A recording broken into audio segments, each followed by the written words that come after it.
Mobile पासून तेवढ्या timing मध्ये ते लांब असतात, मोबाईल नाहीत घेत. त्यावेळी कसं की शाळेतून आलेत, काही खेळले थोडंफार त्यांच्या तिथे, त्याच्यानंतर मग काय अभ्यास असेल, त्याच्यानंतर जो टायमिंग मोबाईलमध्ये जातो, कधी कधी अभ्यास पण स्किप करणार मग ते मोबाईल बघण्यानं. जेवताना मोबाईल समोर नाहीतर टीव्ही समोर बसायचं आणि मग खायचं, हे जे प्रमाण होतं ना ते म्हणजे कमी झालं. प्रॅक्टिस करताना त्यांच्या मुवमेंट शरीराच्या चांगल्या होतात, व्यायाम त्यांना चांगला होतो.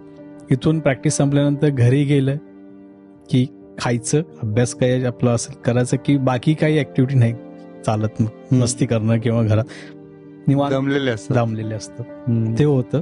सिटीमध्ये ग्राउंड्स कमी झालेत, काही तर अशा अवस्था आहे की शाळा आहेत, त्या शाळांना ग्राउंडच नाही आहेत. त्यांना ऍक्टिव्हिटीला करायला कुठं करणार, कमी जागेमध्ये त्यांना करावं लागतं. आणि याच्यातून खेळत असताना त्या मुलांचा कॉन्फिडन्स वाढले.